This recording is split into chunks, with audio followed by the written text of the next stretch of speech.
reciban el cariño de Paula, de la congregación que pastoreamos allí en Buenos Aires. Nosotros estamos en pleno invierno, justo lo opuesto, así que hace un frío allá. ¿Cuántos de ustedes en la escuela han sufrido, han luchado con la materia de lengua? ¿No? Varios, ¿no? Varios sufrieron. Es una materia que de pronto, no importa el idioma en el cual estudias, siempre tiene algunos conflictos, ¿no? Aprender las oraciones y las palabras y los verbos, los sustantivos, etcétera, etcétera. Cuando pensamos en la vida cristiana, Dios espera que nosotros podamos vivir el cristianismo del verbo y no del sustantivo. El sustantivo es una clase de palabra que nombra o designa personas o cosas o animales, etcétera, etcétera. Y una de las cosas que nosotros tenemos que aprender desde temprano en la vida cristiana es que no estamos aquí como cristianos para describir las maravillas que Jesús hizo. No estamos aquí para ser expertos, conocedores de una persona que nació hace 2000 años atrás, que vivió, que murió, que resucitó. No estamos aquí para enumerar los milagros que Él hizo. Pero sí estamos aquí para permitir que Cristo viva su vida a través de nosotros. Y este es el desafío más grande que nosotros tenemos. El verbo es la clase de palabra con la cual se expresan acciones, procesos, estado de existencia que afectan a las personas o a las cosas. La vida cristiana vivida como verbo, entonces tiene que ver con acciones que hacemos nosotros y acciones que hace Dios.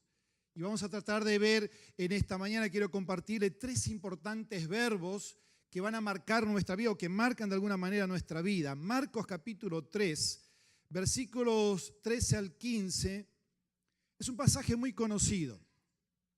Lo he leído muchas veces. Tengo la disciplina de releer los evangelios mínimamente 2 veces por año. Me encantan los evangelios y cada vez que lo leo siempre Dios me ministra. Y hace varios años con la lectura de este pasaje Dios tocó mi corazón, pero en este último tiempo releyendo otra vez estos versículos, es como que salieron algunas cosas que quiero compartirles en esta mañana. Dice, después subió al monte y llamó así a los que Él quiso y vinieron a Él. Y estableció a 12 para que estuviesen con Él y para enviarlos a predicar. Y que tuviesen autoridad para sanar enfermedades y para echar fuera demonios. Cuando nosotros leemos el libro de los Hechos, capítulo 2, nos encontramos con la tremenda experiencia, el nacimiento de la iglesia. La iglesia allí fue gestada en el aposento alto con estos 120 primeros cristianos, los discípulos y otro grupo más, y fue parido en las calles de Jerusalén. Allí esos 120 que recibieron el bautismo del Espíritu Santo bajaron afuera, salieron del aposento y se encontraron con miles de personas. Durante las festividades, Jerusalén era visitado, especialmente Pentecostés, Pascua, estas grandes fiestas. Se calculan que había más de 1 millón de israelitas en Jerusalén. Venían de todos los pueblos, de todas las aldeas, los países cercanos. Y si ustedes leen Hechos capítulo 2, van a descubrir que habían israelitas de 16 naciones diferentes, que habían sido exiliados por distintas razones, pero que para esa fecha estaban allí.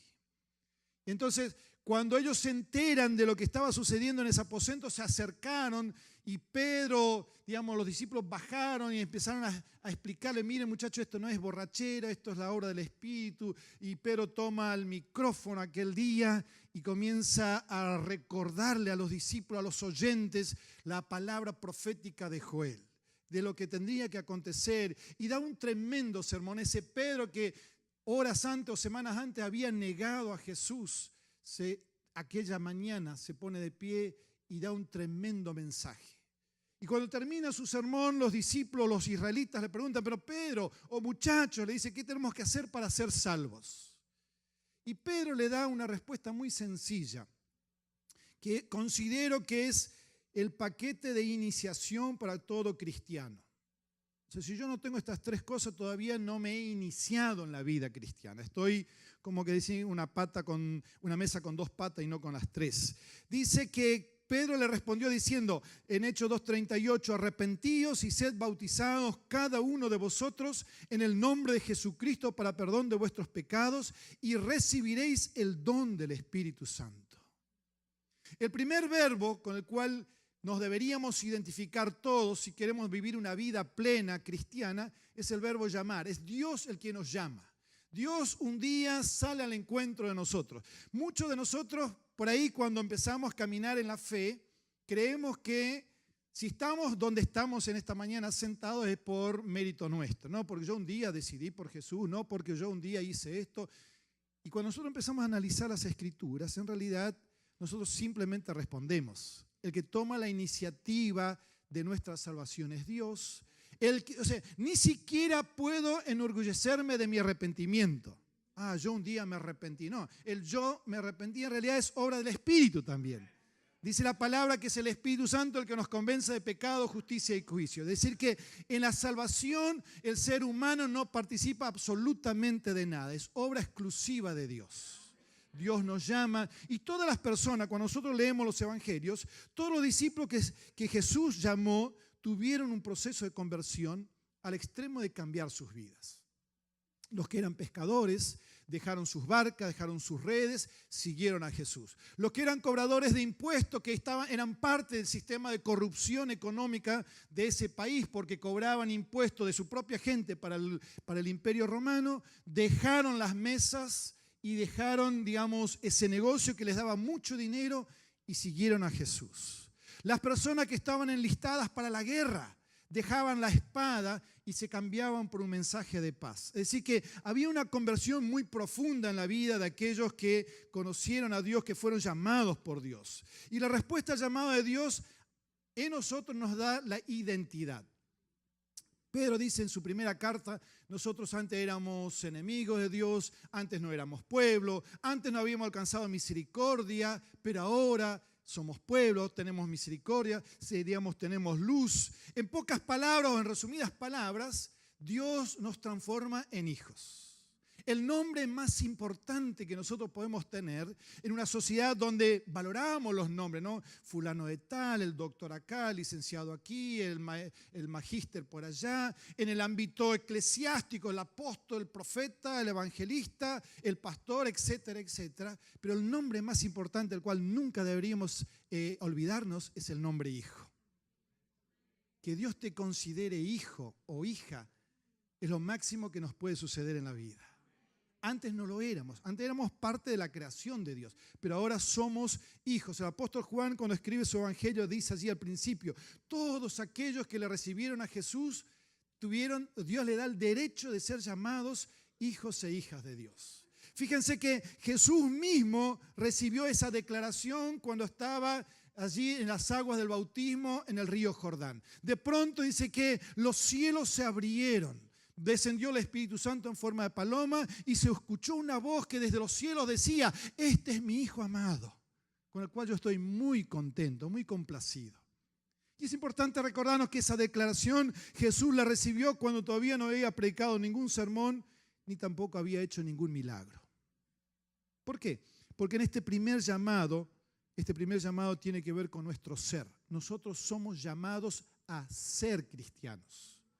Y si nosotros leemos las Escrituras, la vida y el ministerio de Jesús fluyó de su ser, de su identidad, ¿no? Uno de los últimos libros que Dios me permitió escribir era justamente cómo impactó el ministerio de Jesús como consecuencia de su relación como hijo con el Padre. Todo lo que Jesús hizo, dice que él veía hacer a su Padre. Todo lo que Jesús enseñó, dice que él oía hablar a su Padre. Así que había una relación entre Padre e Hijo tan profundo, tan íntimo, que eso impactó el ministerio de Jesús.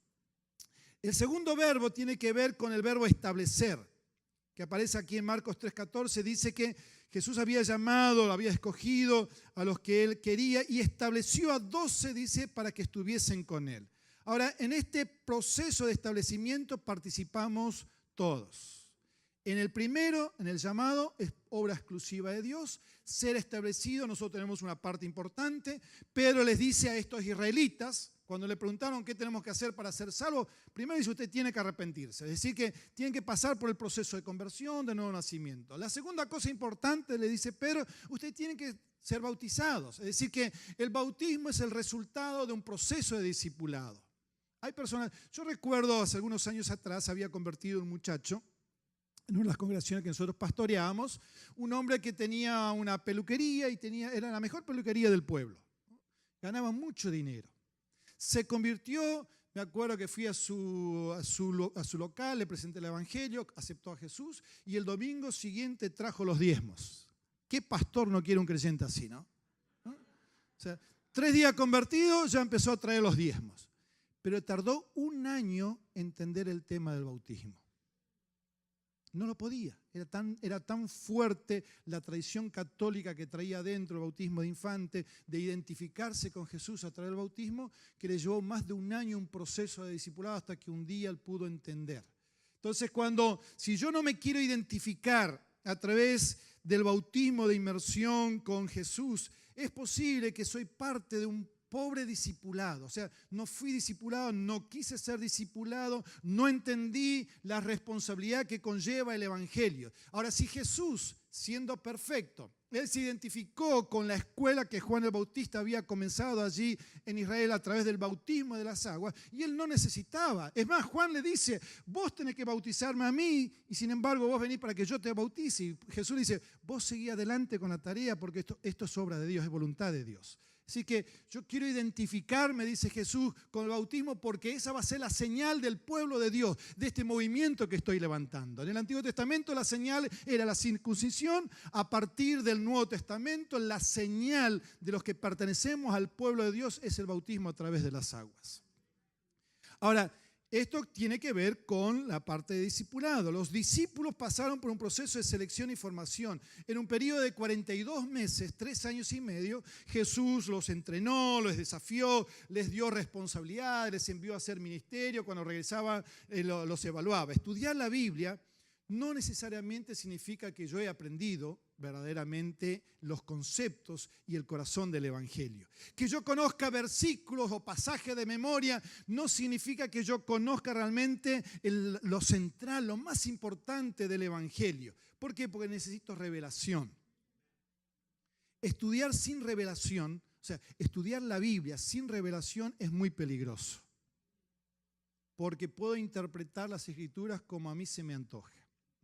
Hace unas semanas atrás escuchamos de un predicador en Argentina y estaba el momento de las ofrendas. Esto está genial.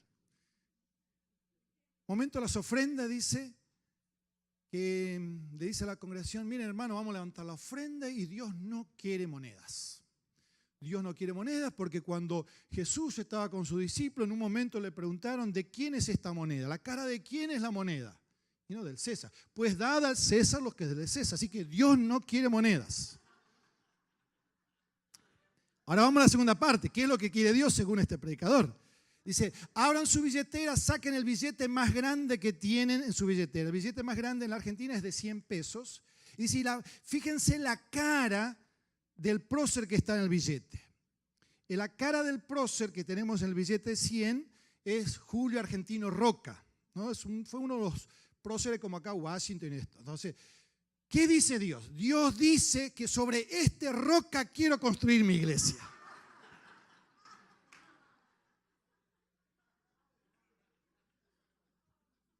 Estudiar la Biblia sin revelación nos lleva a estos peligros. El secreto de la consolidación es cuando nosotros participamos, cuando nosotros estudiamos la palabra, pero cuando abrimos nuestro corazón y nuestra mente para que el Espíritu Santo nos revele. Para que nosotros entendemos la importancia de pasar tiempo a solas con Jesús. Fíjense que Jesús primero dice que los llamó, los estableció para que estuviesen con Él. Y este es el desafío más grande que tenemos nosotros, tomarnos tiempo en serio para que Dios nos revele. Dios puede revelarnos su palabra, su voluntad, pero está en nosotros querer obedecerla. Vos estás leyendo la palabra y de pronto te encontrás con la oración de Jesús allí en Mateo 6 y donde al finalizar él habla acerca de la importancia del perdón. Y Jesús es muy claro con el tema del perdón. Fíjense que, es más, era como un tema muy reiterativo en las enseñanzas de Jesús, así como la fe. En un momento Pedro le pregunta a Jesús, le dice, Señor, ¿cuántas veces tengo que perdonar a mi hermano?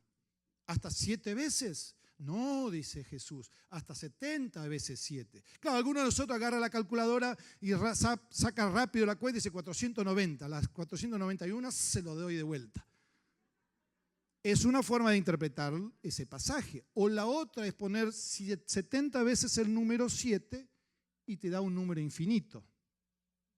¿Qué es lo que estaba Jesús enseñando a sus discípulos? Miren, muchachos, el tema del perdón es infinito. No importa las veces que alguien venga a pedirte perdón, tenés que perdonar. No importa las veces que yo me acerco a Dios para pedirle perdón, Él me perdona. Porque eso es la gracia. Entonces Jesús habla de las consecuencias de perdonar y de las consecuencias de no perdonar. Pero soy yo el que decido si perdono o no. Porque Él no puede tomar la decisión por nosotros. Tenemos libre albedrío. Entonces ahí es donde nosotros participamos en el proceso de ser establecidos. Hay cristianos que tienen años en el Evangelio, pero no significa necesariamente que sean maduros. A veces son más duros. Más años, más duro, ¿no? Cuando por ahí alguien que recién se convirtió, entendió y aceptó y perdonó y se fue libre y creció y maduró en la fe en muy poco tiempo. Entonces, en este proceso de ser establecidos participamos los dos. En la parábola del sembrador, Jesús le dice a sus discípulos que las semillas que cayeron en el camino, entre espinos, entre pedregales, no llevaron fruto porque no tenían raíces en sí mismas. Es decir, no tenían consolidado la fe. La fe de ellos fue puesta a prueba y no pasaron el examen. El 75%, según Jesús en esta parábola, el 75% de los que dicen ser cristianos no terminan su carrera cristiana. Es un porcentaje muy alto. Ahora, solamente un 25% aprueba el examen. Ahora, si yo quiero aprobar el examen, si yo quiero estar dentro de este 25%, yo tengo que ser consolidado, tengo que ser establecido en mi fe. No puede ser que una pequeña tormenta que golpea mi casa hace que yo decida, yo ya no quiero saber más nada con Jesús. Yo fui fiel, estuve ofrendando, estuve diezmando, ahora perdí el trabajo, no tengo ingresos. Jesús no me sirve y me voy de la fe. O tengo un problema con algún hermano en la congregación. O el pastor este domingo no me saluda, entonces el próximo domingo no vengo. Ya después me hago como que soy importante, si el pastor no me llama yo no voy. O sea, ¿dónde está consolidada nuestra fe? Jesús dice que y hace la parábola allí al finalizar el Sermón del Monte. Él toma la comparación de la casa que fue construida sobre la arena y la casa que fue construida sobre la roca. A las dos le vinieron tormentas. Lluvias, granizo, viento, dice, una se desmoronó, una se cayó, ¿por qué? Porque fue construida sobre la arena, pero la otra fue construida sobre la roca que es Cristo. Entonces, construir nuestra vida espiritual sobre la roca que es Cristo lleva tiempo, hay que cavar profundo, es roca, no es fácil, arena mucho más fácil cavar, pero cuando vengan las tormentas las podemos resistir. Y las tormentas te van a venir tarde o temprano. No importa si sos pastor, apóstol, evangelista, creyente, común y corriente. O sea, no importa cuál sea tu rol en el reino, las tormentas te llegan tarde o temprano. Y es allí donde Dios nos llama a nosotros resistir. Ahora, este segundo verbo tiene que ver con nuestro saber. No hay posibilidad de consolidación o crecimiento si no aprendemos, si no sabemos, si no tenemos información.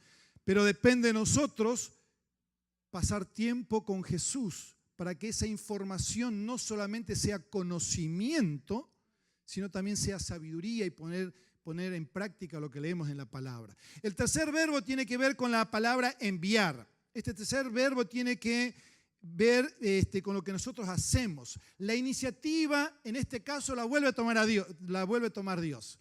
O sea, Dios nos llama, en el proceso de ser consolidados participamos los dos, pero en el ser enviado es el Dios el que nos envía. Él toma la decisión de enviarnos al mundo. Dice, ustedes van a ser testigos en Jerusalén, Judea, Samaria, hasta los confines de la tierra, pero hasta nosotros sí obedecemos. Pero nosotros, digamos, la iniciativa la toma Dios. Para desarrollar esta misión, Dios no nos manda al mundo sin herramienta. No nos da una Ferrari, un tremendo motor sin gasolina adentro.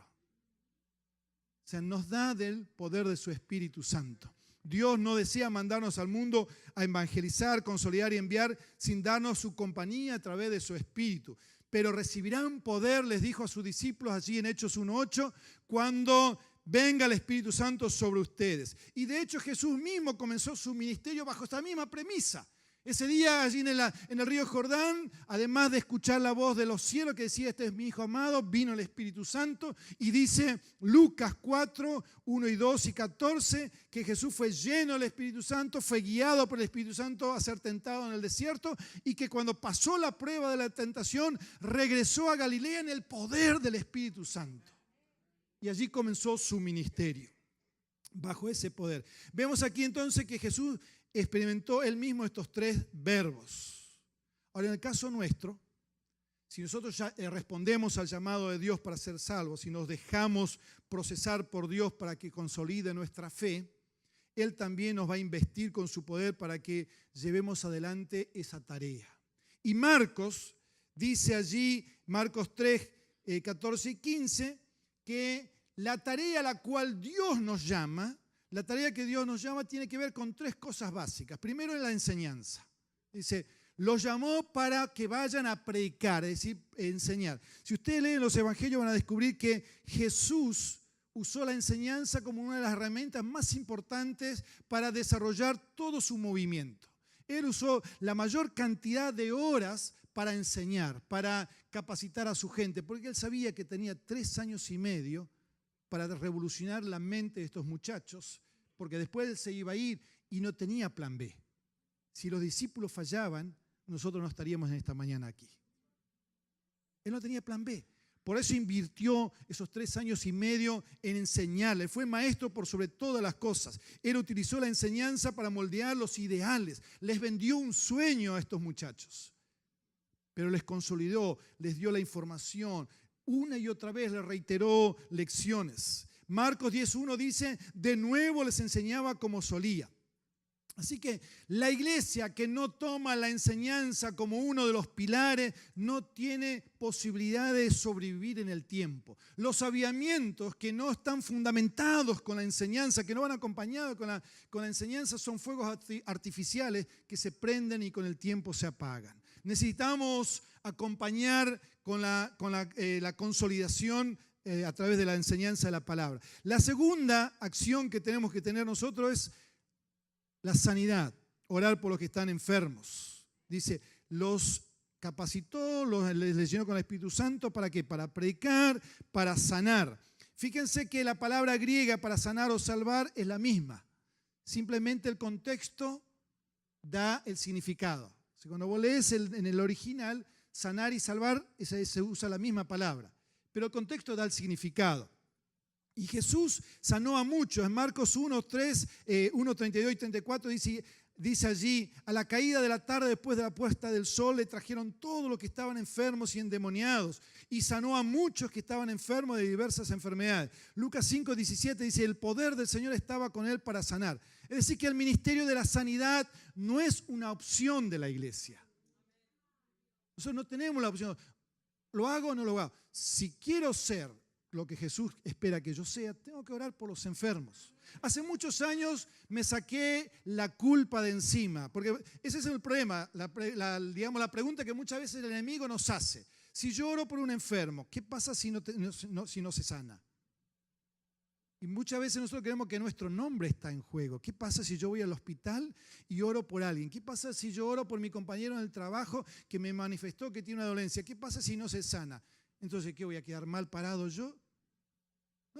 No es tu problema, ni es mi problema. Ni vos ni yo sanamos. El que sana es Dios. Pero Dios espera que vos y yo oremos. Yo lo único que tengo que hacer, Señor, extendí tu mano, saná a esta persona. Si Dios lo quiere hacer, genial. Si Dios por alguna razón no lo quiere hacer, genial. Es obra de Él. Él es el soberano que decide, porque en algún sentido es verdad que Dios quiere que todos seamos sanos, pero también es verdad que nos morimos, vivimos en un sistema caído. Y normalmente nos morimos de un cáncer, de un problema cardíaco, o sea, de enfermedades. O sea, en algún momento esto se termina. La palabra de Dios nos dice que en el futuro no habrá enfermedades, ni heridas, ni dolor, ni lágrimas. Pero mientras estemos en este mundo, estamos en un sistema caído donde van a seguir habiendo estas enfermedades. Pero eso no significa que nosotros no oremos por los enfermos. Porque la muerte de Jesús en la cruz no solamente fue para nuestros pecados, sino también para nuestras enfermedades. Isaías 53 dice que por sus llagas nosotros somos curados. Entonces es importante que incorporemos dentro de nuestra práctica de vida espiritual orar por los enfermos. Pero también dice Jesús allí en Marcos 3:14, que debemos orar por aquellos que están oprimidos. Y Marcos 1 dice que expulsó a muchos demonios, que nos permitía que los demonios hablaran. Es decir, que cada vez que Jesús enviaba a sus discípulos a una tarea misional, van a leer en los evangelios que siempre iban a estas tres cosas juntas: predicar, sanar y liberar. Alguna iglesia puede decir, bueno, nosotros no tenemos problema con gente endemonizada. Dudo. O se acomodaron demasiado bien los demonios en esa congregación. O la otra, que el Espíritu Santo hace rato se retiró y está como Apocalipsis 3, esa congregación: yo estoy aquí en la puerta y llamo, déjenme entrar, por favor. Pero donde Dios está presente, siempre van a haber gente que viene oprimida.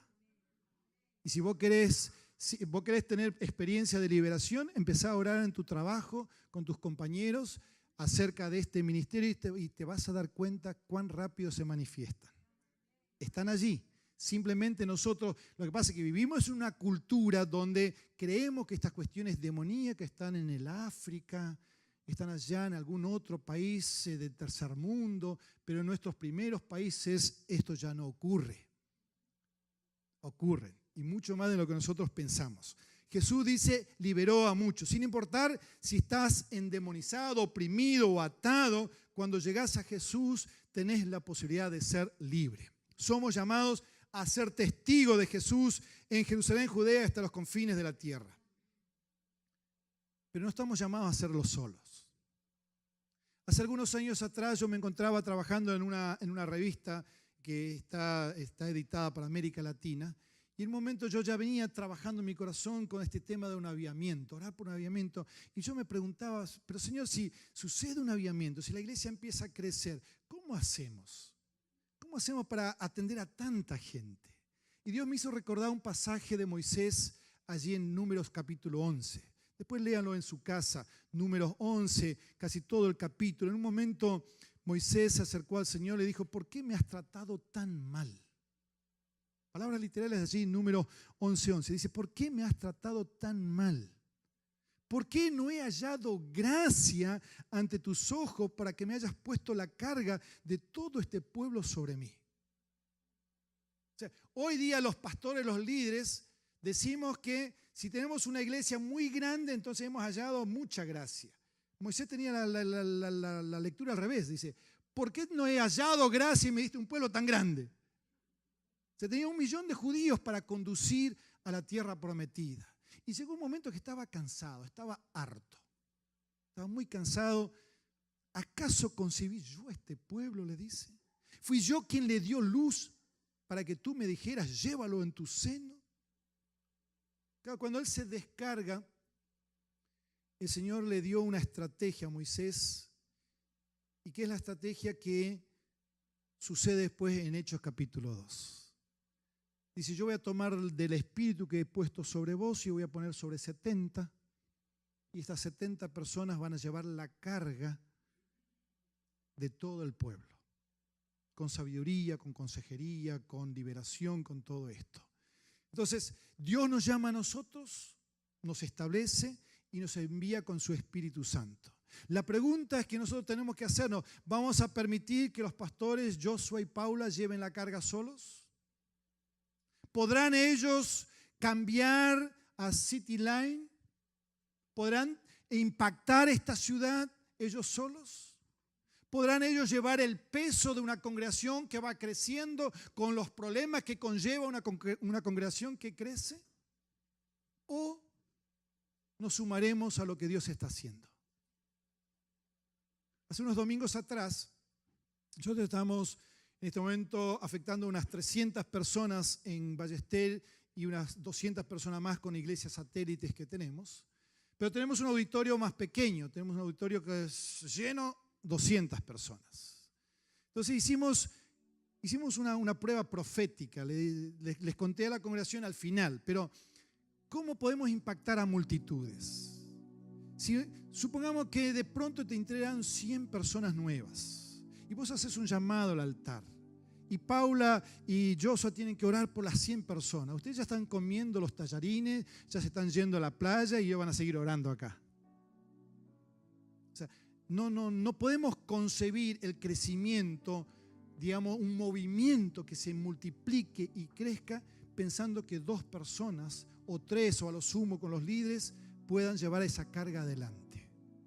Dios quiere poner ese espíritu de responsabilidad que tienen los que coordinan, los que lideran sobre la iglesia, sobre cada uno de ustedes. Ese mismo espíritu que están sobre los pastores, sobre los líderes, los que están en la parte de la música, los que están en el discipulado. Dios quiere repartirlo a cada uno, para que cada uno de nosotros vayamos y hagamos la tarea. O sea, si vos estás en tu trabajo y hay alguien que está enfermo, no le digas, venite a mi iglesia que el pastor te va a orar. Ora vos por esa persona. Extendé tu mano y decir, en el nombre de Jesús quiero declarar sanidad sobre tu vida. Si te encontraste con un familiar que vos sabés que está oprimido, que está atado, está endemonizado, orá por esa persona en tu casa, liberalo. Si Dios te dio autoridad para hacerlo, tráelo acá ya convertido, tráelo acá ya liberado para que sean capacitados y puedan ser enviados después. La pregunta es si yo lo quiero. Jesús les dijo, se los llamó, los estableció y les envió a hacer la tarea de enseñar, de sanar y de liberar. Ellos pudieron decir no. Pero si ellos hubiesen dicho no, nosotros no estaríamos aquí. Pero ellos dijeron sí. Cada uno de ellos dijeron sí. Y algunos de ellos entregaron su vida por Jesús. Muchos de los campos misioneros que ellos abrieron fueron regados con la sangre de ellos.